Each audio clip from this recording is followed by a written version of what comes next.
So what we try and do is work in a sharp and a focused way and make sure bang per buck we deliver. And we do that by, with our Christian faith as our engine.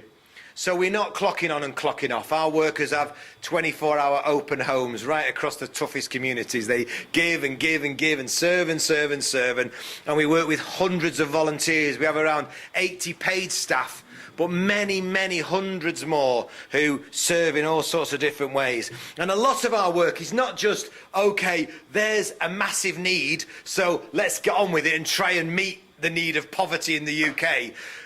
So much of our work is pragmatic in that, we see something happening. We would in fact say God doing something, so we have to respond to that. We have around a dozen staff working all the North West Young Offenders Institution. A massive move with the lads and girls. We're seeing dozens and dozens of the most messed up, broken young men and women come to faith and radically seeing their lives turn round. And it's exciting. And best bit of my job, I think, is once a month where we gather everyone together in this room, 100 of us will be in this room, and we share the stories. We have, at least an hour in that day of just inviting stories. The best stories at the moment are coming from the prisons. You wouldn't believe the nutcases who are changing their ways and influencing those prisons for good. It's really exciting. The hard bit, of course, is when these lads and girls come out of prison. We can work intensely with them and help them and train them and equip them, but it's really hard. It's particularly hard because often they go straight into a totally inappropriate bail hostel or back to home, and home life is a life where you're expected to be a criminal. And they haven't got a job. They're totally unemployable. The CV would make your hair curl. They've got no education, no training. And it's been breaking our heart to see, lots of them are going on, but lots of them are slipping back into this revolving door. And we even see them walking out of, still in 2010, walking out of Hindley Young Offenders Institutions with a black bin liner and £60 in the pocket. And that's it. Virtually no follow-up, astounding as it is. And it's like, see you in a couple of weeks then, once your drug dealers come alongside you, or your pimp, or your family life has just become so chaotic that it's actually a better deal to be in prison. And we see that time and time again, and we're sick and tired of it. And so this year is the year when we're really going to grasp the nettle of reintegration. We've been doing a lot of work with local churches to try and help them follow up these people, but we feel they need something more. And the reason there's a picture of that dilapidated building next door to our site is because we're believing and praying and pecking the council's ear so that in 12 months' time it looks like this. The Message Enterprise Centre. Because the two things that these young men and women need, we believe, well, there's three things actually. The first thing is loving, supportive community. We've been working on that for the last 15 years, moving 300 workers into the inner city and trying to mobilise church to follow up these people. But they need three things. They need loving community that will support them when it hits the fan. But they also need work and they need housing. And we're going to grasp both those nettles this year. This is the year when we try and help these people with supportive housing. We've got some ideas about that. But the first thing we're going to do is, we're talking to the council at the moment. There's all sorts of surveys going on at the building next door, and all sorts of negotiations, and the top people at the council are cheering us on with this one. We're going to set up the Message Enterprise Centre, and we're going to redevelop that facility and set up at least 6 small businesses. A gardening business, a contract cleaning business. We're going to have a cafe at the front. We're going to have a hair and beauty business. We're going to have mechanics, and we're going to have a construction business. So 6 businesses. We've got local businesses that want to help in this. We've got great mentors, and each of the young men and women who come to spend time next door being trained in work, providing the training they've got, will also have be part of our team life. I'm excited that in a couple of years' time there won't be 100, but there'll be 200, and a lot of them would frighten the life out of you, but they've had their lives changed, and they're here being trained and released and supported, so they'll be part of our team life, part of our prayer life, part of the loving, supportive community we've got here at the Message, and they'll have a mentor, and they'll have local churches ready to follow them up, and they'll be trained in work. We also are on the lookout. One of the things I'm excited about for entrepreneurs, some lads and girls will work in our cafe or work in our contract cleaning business and will earn a living, and instead of costing the exchequer 100 grand a year to be in and out of prison, they'll be paying taxes and bringing up the family, you know, in an honourable way, which is exciting in itself. Some of them have got amazing entrepreneurial skills. In Forest Bank Prison, Manchester's biggest loan shark about 2 months ago became a Christian. He's called Mike, and he had a Dover BMW. He had hundreds of thousands of pounds in his house. He had about 50 lads working for him, going battering people to collect this totally corrupt, horrible deals they were doing from the poor. That man has had his life utterly changed, and I'm believing that he and others like him, drug dealers. It's hard to be a drug dealer, actually, and keep all that money out of the system and have loads of people working for you. You're very entrepreneurial. You're just a nightmare.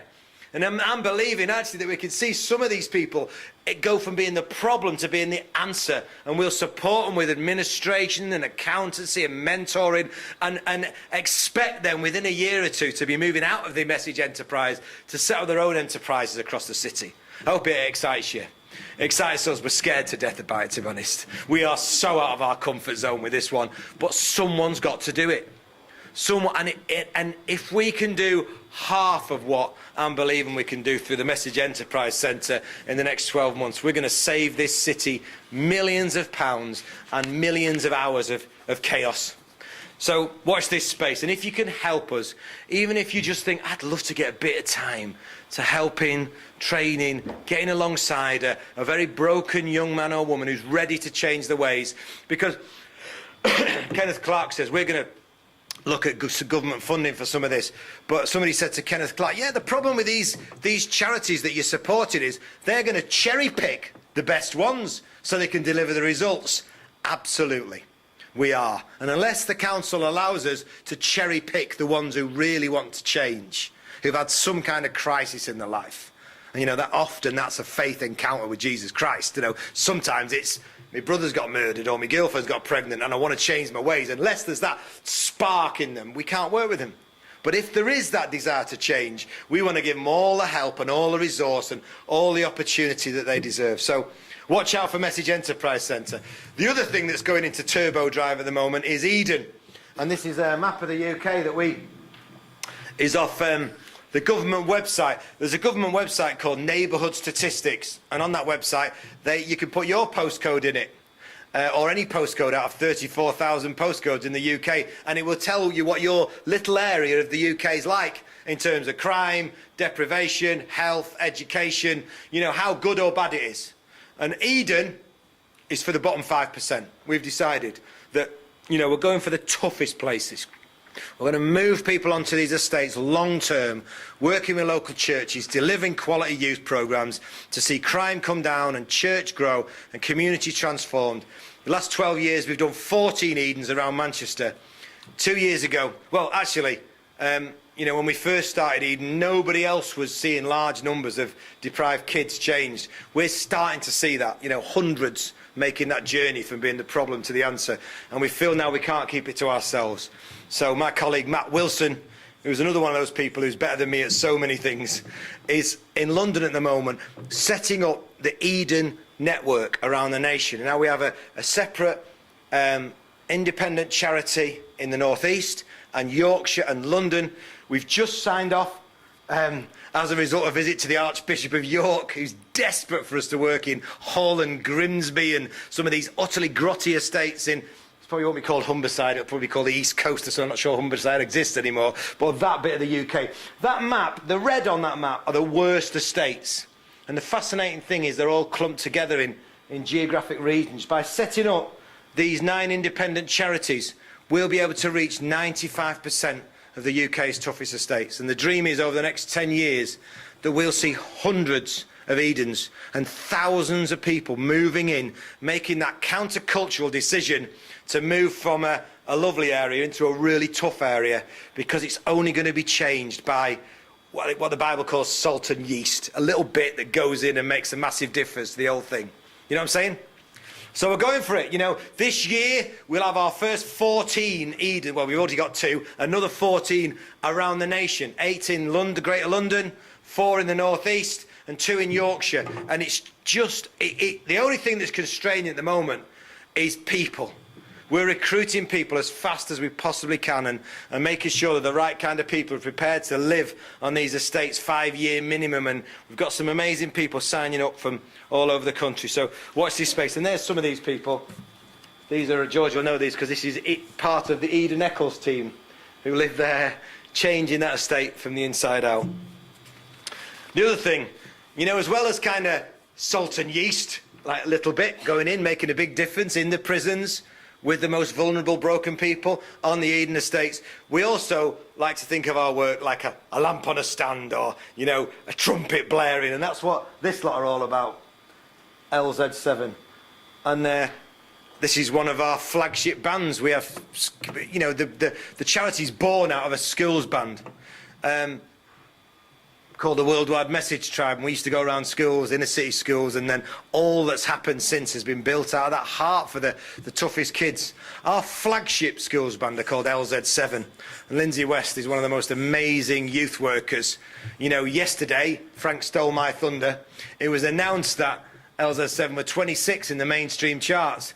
7:30 this morning, he was at Turton School in Bolton doing an assembly and setting up his PA for the assembly and then doing lessons all day and working with these kids. And I want to play you a little bit just off YouTube that somebody's posted up there. This is the announcement yesterday of LZ7 getting into the mainstream charts. So listen to this. Is it coming up?